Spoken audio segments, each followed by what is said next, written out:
শুভ বিকাল বন্ধুরা।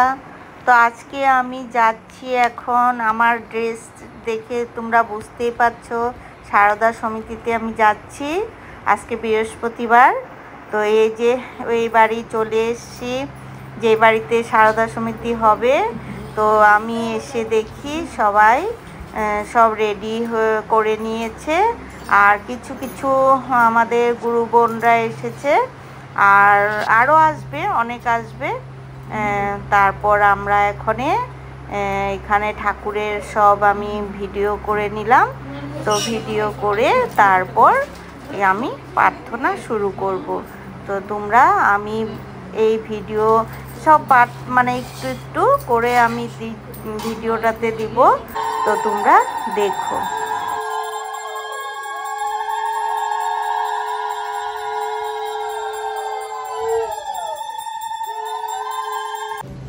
ঠাকুরের প্রার্থনা হয়ে গেছে, ঠাকুরের নাম জপ ধ্যান হয়ে গেছে। এবারে ঠাকুরের কথামৃত পাঠ হবে।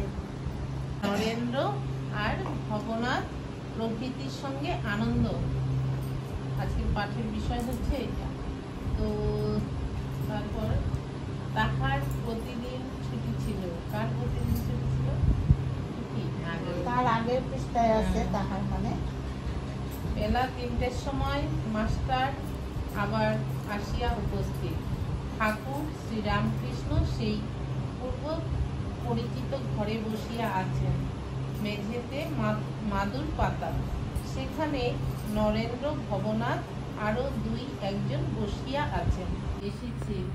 মাস্টার ঘরে প্রবেশ করিতেছেন দেখিয়া ঠাকুর উচ্চ হাস্য করিয়া ছোকরাদের বলিয়া উঠিলেন, ওই রে আবার এসেছে বলিয়াই হাস্য। সকলেই হাসিতে লাগিল।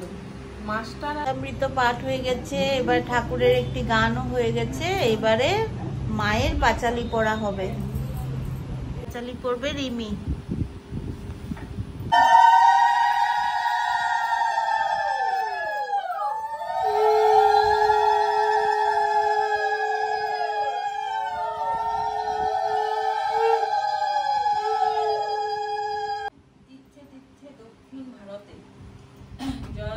শ্যামাসুতা ব্রহ্মাণ্ড ঈশ্বরী, তারাও সন্তানে মাগো দিয়ে পদতরি। এরপর দক্ষিণের তীর্থে আগমন, ভক্ত পরিবৃতা মাতা করেন দর্শন। রামেশ্বর যাত্রাপথে বহরমপুরে করিলেন যাত্রাভঙ্গ দিনেকের তরে। মাদ্রাজে আসিয়া পূর্ণ যাত্রার বিরতি, এখানে মাসে কাল করেন বসতি। কথামৃত পাঠ করার পর একটি ঠাকুরের গান করে নিলাম।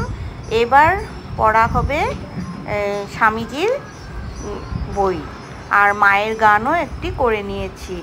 সেগুলো ভিডিওতে দেখাতে পারলাম না, কেননা আমি হারমোনিয়াম বাজিয়েছিলাম, ভিডিও করার তেমন কেউ ছিল না, তাই। ভবিষ্যতের জন্য যতদূর পারো অতীতের দিকে তাকাও। পিছনে অনন্ত নির্ঝরণী প্রবাহিত, প্রাণ ভরে আকণ্ঠ তার জল পান করো। তারপর সম্মুখ প্রসারিত দৃষ্টি দিয়ে সম্মুখে অগ্রসর হও।